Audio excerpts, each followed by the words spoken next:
Welcome to Life Recovery Today with Stephen Arterburn. In the next half hour, you'll obtain insights and tools to transform your life using the biblical principles found in the 12-step program. We believe everyone can benefit from a life recovery experience because we all have struggles in life.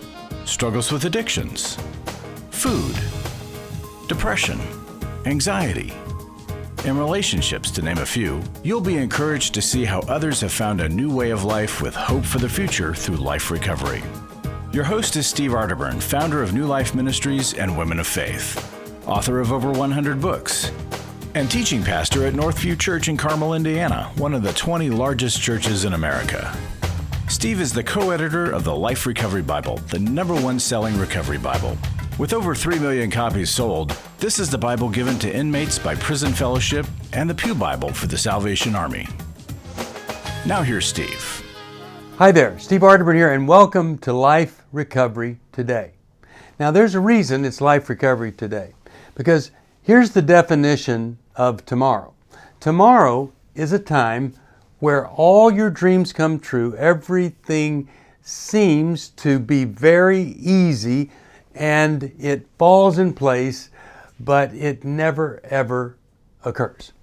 Tomorrow never comes. But today is here, and today has all the power that it needs to have for people to change, get better, and grow.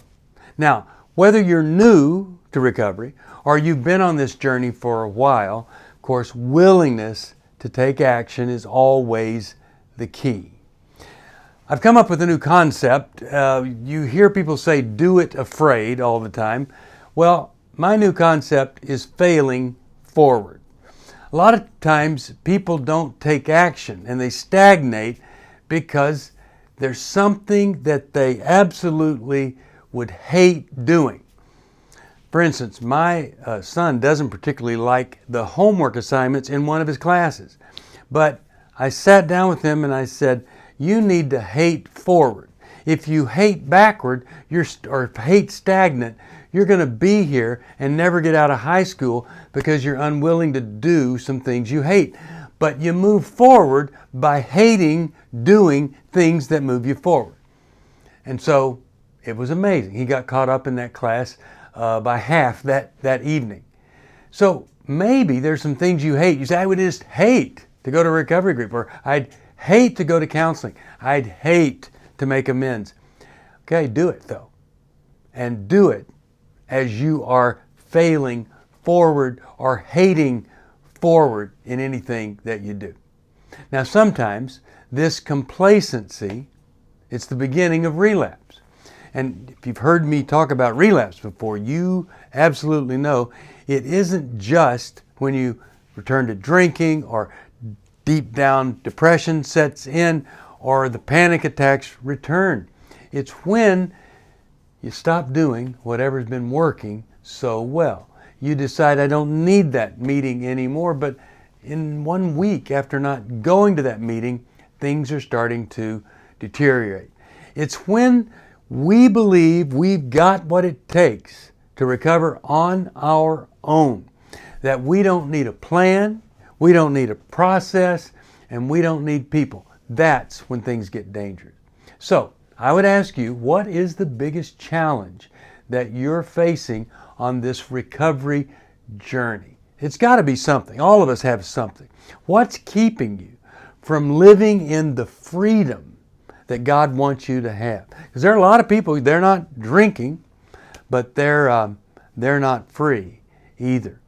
You know, I remember celebrating my 15 years without a drink, and I was free from drinking, but I wasn't totally free from all the other difficulties and struggles in life. I needed a complete plan, and I needed a formula. Well, on today's program, I'm going to talk about a formula that's going to help you get to this place I think we all want to be, the place called better, so that I can live a better life. I don't know how to live my best life because I'm imperfect, but there are things I can do every day that'll help me have a better life. And I want you to have a better life also. So I hope that you'll be tuned in to the things that you could do that would lead you to a place called better. And sometimes we've never stopped long enough to see that, boy, a lot of stuff really did happen to me, and one piled on the other is going to impact me as an adult. To me, every person has a story. It's a mystery. And the mystery is, what was it back then that helped to make me who I am today? Not only in my early childhood years, but then what happened midway in my teens or in my early 20s? How did things go for me? Did expectations turn out? Or, all of this stuff goes together to form a me. So here is the formula. I've been talking about this, I don't know, probably at least 20 years. But I think if everybody would follow this formula, life would sure get easier and more understandable, and you would enjoy others and your life better.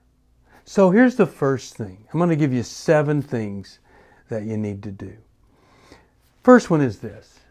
I think you need to give up whatever it's been that has kept you from getting better.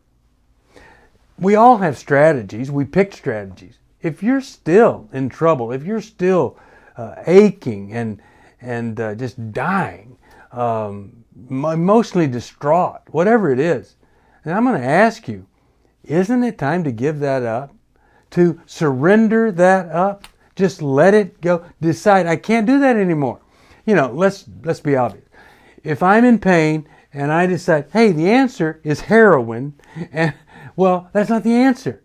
That's the answer to me not feeling the pain, but that doesn't help the pain. In fact, of course, it's going to cause more pain. Well, maybe you're not shooting up heroin, but what are you doing? Is it the eating, the spending, working, whatever it is? Or is it just ignoring or trying harder, all those things? I think the real help begins when we say, I think it's time that I give that up. Is it time for you to give it up? Maybe so. When you give up what you're doing now, then you can stop long enough to examine what it is that's causing this pain. No matter how many people have said, don't look back or whatever, don't do that. Okay, let's do though. Let's go back. Let's do a little survey. And let's see the reality of those things that happened to me. Is there a pattern? Is there some kind of habit that developed? Was there a trait that came out of this? If I'm scared to death to get out of the house, and every time I did go out of the house, something really frightening happened, then maybe, there's a reason for that. I need to see it. I need to take a look at all of these things that have led up to me being me. And then wouldn't it really be great to accurately see who I am today? Well, that's right, it would. Can you do that? Absolutely not. So many of us have things that we just don't see. And so that's why a group or a counselor can really help us. And I would just tell you this. Call us at 1-800-NEW-LIFE. Let us find a counselor for you if you've never had a counselor. And just go 6 times. If you don't like it, don't ever go again. Or maybe if you don't like it, maybe you should sign up for life. Go until you like it, and then you can quit. Because it might mean there's work that needs to be done, and the sooner you do it, the better it is. So once we start to examine what happened, examine who I am, then I can start to talk about it. Maybe I've never talked about some things back here. Maybe I've never, ever been able to be open about my struggle right now. But that's where we begin the healing process. I've looked at my life, and now I want to talk about it. I can spend 5 minutes on blaming, and then, now where do we go from here? But opening up has a healing effect, especially if I've been living in the silence of my secrets. Oh my goodness, openness can be such a healing, a dramatic healing experience for all of us. So I suggest that you do that. Heal first by starting to open up. Then once I'm working through, I've seen this and I'm talking about it, then guess what I need to do? Well, not just talk, right?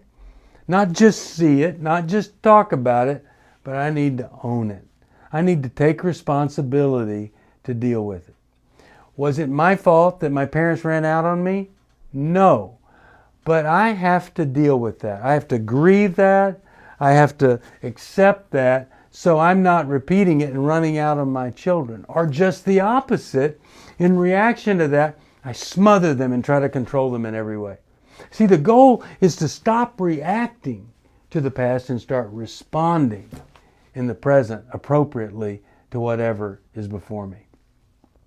So I decide I got to own this thing. It's the hand I've been dealt, I've got to play it. So I take responsibility, and a big part of that responsibility is I have to forgive some people. And forgiving isn't endorsing it, forgiving isn't ignoring it, but forgiving is freeing myself from that. I don't need anything from that person. I don't need anybody to acknowledge that happened. I just need to let God take care of it. I can release it, forgive it, and then get on with my life. What a great thing when I start to live that way, fully forgiving whatever I need to forgive, releasing it so that I can be free. One day, when you've done that long enough, when you're living like that long enough, one day you look up and you say, what am I going to do about this? Well, maybe I could transform all this crummy stuff into reaching out and helping some other people. Maybe me just sharing this with a friend, or maybe running a group, or maybe I do need to become a counselor. But it's just reversing all that stuff that Satan meant for evil, and I turn it into something good because I've learned some things and I want to share my journey with others. And then finally, what's my job? Is to preserve this. Don't start to compromise again. Don't get bitter, angry. Don't start hanging out in crummy places and stuff. Don't develop friendships and alliances that are unhealthy. Preserve the spiritual gains that you've made. Now, a lot of people would say that that's an oversimplification of what we need to do to get better.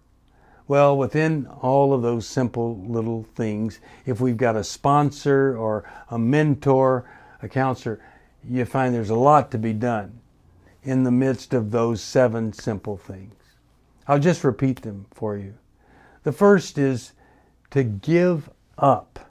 To give up whatever it is that you've been doing that hasn't worked. Secondly, see the reality of your life.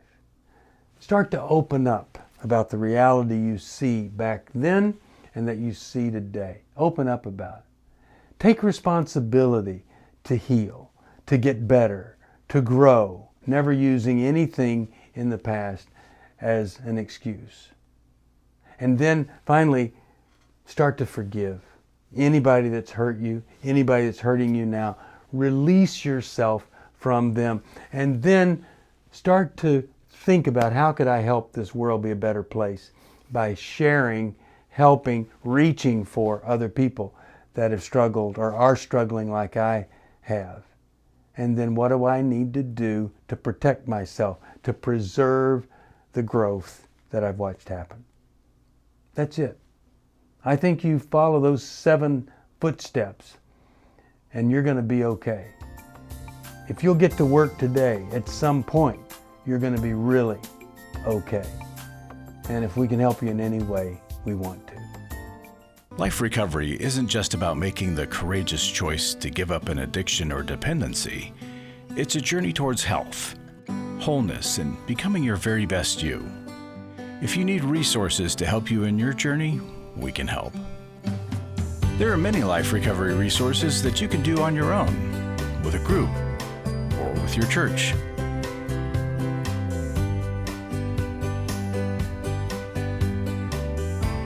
We have Bibles, workbooks, and devotionals that you can use to work your recovery right where you are. That's the beauty of life recovery.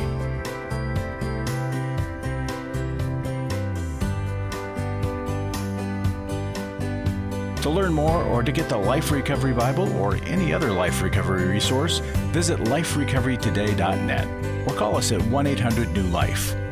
1-800-NEW-LIFE. Are you going through your struggles alone? Do you want someone to talk to help you through your pain? Do you feel like a failure when you relapse again, telling yourself, next time will be different? Don't walk this path alone anymore. Join a life recovery group today and be a person that your friends and family can be proud of. God created us to be in community, and we believe everyone can benefit from a life recovery experience. There are life recovery groups all over the country, and if there isn't one in your area, we can help you start one. Life Recovery brings recovery to you, right where you are. You'll take a journey with others to find healing and freedom. Whether you're looking to join a group or start one, New Life Ministries is here for you. Call us at 1-800-NEW-LIFE or visit liferecoverytoday.net. It's hard to find a trusted friend when you're in crisis. Someone who's been there and understands, but who also has the training and skill to give you practical help. Family, friends, and churches want to help, but often they're not equipped to care for those dealing with problems like addiction and pornography, infidelity, anger, depression. New Life Ministries is here to provide help and hope in life's hardest places. We're not focused on making people feel better. We're focused on helping people do the work that will help them be better. At New Life, we have resources available to help you, like books, DVDs, CDs, workshops, and our network of licensed counselors.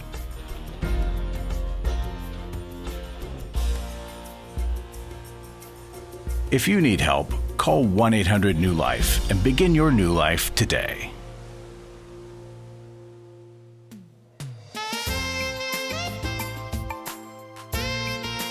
Welcome back.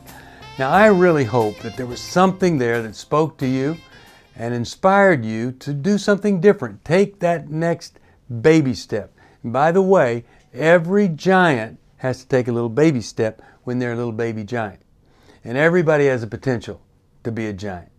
As with anything, inspiration is a great thing. But it may just be that it's inspiring and we feel better, but we're not willing to do anything about it.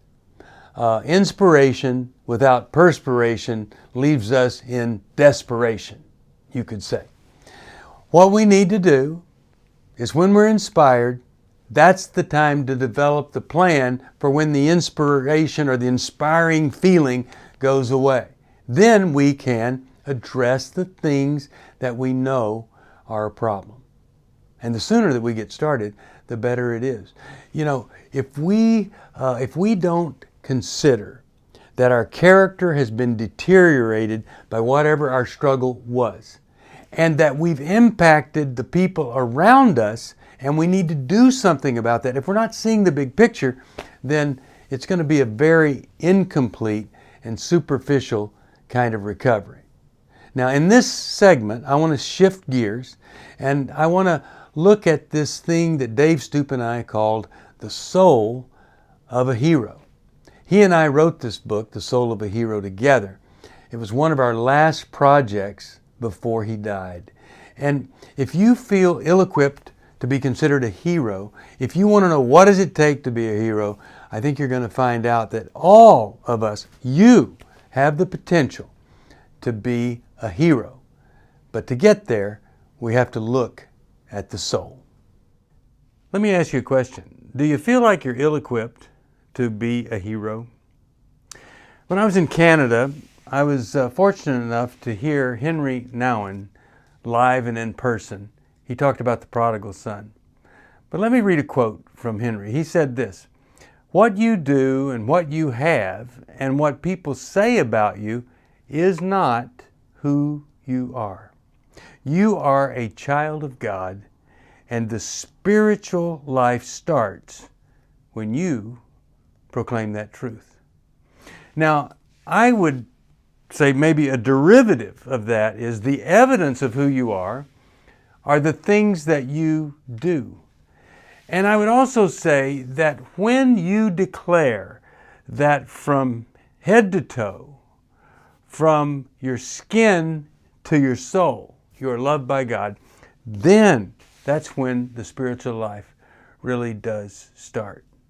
A lot of people think, I just don't have it to be a hero. I don't have what it is to be a hero. Well, wait a second. You're alive, and if you believe that God is the Almighty God, most powerful force created the universe and most powerful force in it, then you're not under-resourced to be a hero. You're just not tapping in to the resource of God because you haven't started to live that truth that He loves you and has something great for you to do. Do I have any evidence that ill-equipped people can be great heroes? Yes, I do. Gideon was a coward. In fact, his clan, his family, was the weakest family in all of Manasseh. And he had brothers, and he was the weakest of the folks in his family and the weakest family in the, where he lived. And then, well, you'll hear about something else that's pretty weak too, on the surface. Little scaredy cat, Gideon, was found in a wine press. The Spirit of the Lord, the angel of the Lord Himself said, "Hey, Gideon, I need you to do something for me." Scared to death, coward.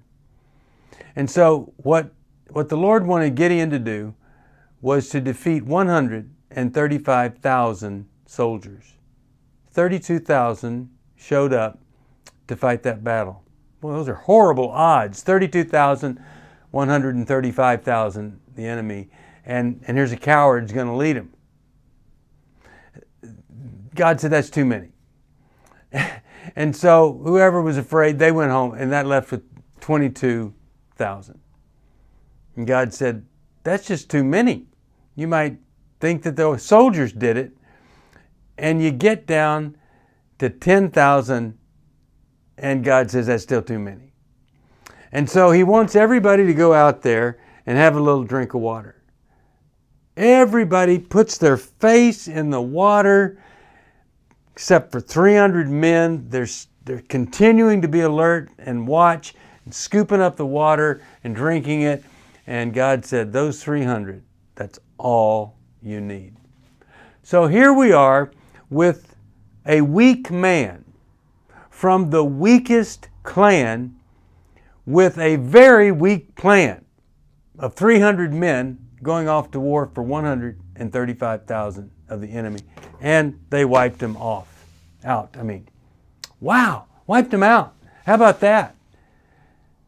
Because nothing's weak when you've got God on your side. The tiniest little, meekest little, cowardly person can be a hero when you realize you are equipped with God. You are courageous with God. Now, here's the question. I just told you you could do courageous things. You could do great things. You could win battles. So what are you going to do? Are you going to do the same thing all over again and keep your life the same? Because a lot of times life doesn't stay the same. It gets worse when we think it's going to be the same. The other thing is you could just say, okay, I got to make it different. And you don't really have a path or a process or a purpose. But here's what I would love for you to do, and that is to step up to hero status. Lock on, lock in, and utilize the resources that God has provided you. Resources of wisdom and power and purpose and meaning and a plan and a calling. All of that. The hero steps up to that. Doesn't spend time looking around for some desperate human being to rescue who's got no better choice than you. If you are God's child, if you are created by God and you trust God, you are not ill-equipped to be a hero. Hey, thank you for watching today. I hope you'll tell a friend, maybe they'd tune in and get something from this. I hope today that you were really encouraged to take action in your recovery. You know, recovery's different for everybody, and we all have different things to recover from. But I don't care whether it's the depression, the anxiety, the fentanyl, or you're addicted to looking at beetles. Whatever it is, recovery begins at the same place. It may take different paths, but it always begins with this surrender, with this willingness to give to God what you have either been pushing through life or dragging around with you. And it is truly the surrendered heart that starts to experience a life of peace, a life of without worry, and a life where literally you're moving toward happiness. This past Saturday, I was in an addiction group, an anonymous group. And one of the men said, I fought it, and then I started to work these steps. And sure enough, my life started to be happy. And I'm happier today than I've ever been. So think about, is there some part of your life, some part of recovery that's not been surrendered? Do it. I also hope that today's session encouraged you to be a hero, that you could see the potential that you have to be a hero. Now the question is, what's the hero going to do? You see it in movies all the time where a person is the hero and it's all about them and what they do for themselves. But you truly can be a hero that impacts other people's lives so much. Now, all you heroes that are watching, I'd love to hear from you. And if you need help with anything, well, you just call us. Call us at 1-800-NEW-LIFE. I believe that everybody has a purpose. I believe that God has called every person uniquely in whatever it is they're doing, or maybe they're doing something rather than living into that calling. Get in a Bible study where you can come to know what is the calling that God has on your life. God is going to provide people to the surrendered soul. He's going to provide resources. It's not a solo journey, and it isn't your strength and your resources that are going to get you there. It's God's help, and He helps through others. We're praying for you, and we're going to see you next time right here on Life Recovery, not tomorrow, but Life Recovery Today.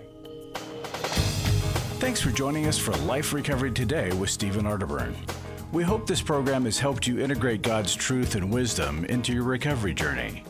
This program is brought to you by New Life Ministries, and it's your support that keeps this program on the air. When you contact us for any reason, be sure to let us know that you watch on NRB. Call us at 1-800-NEW-LIFE or go to liferecoverytoday.net. Please join us again next week for more Life Recovery Today.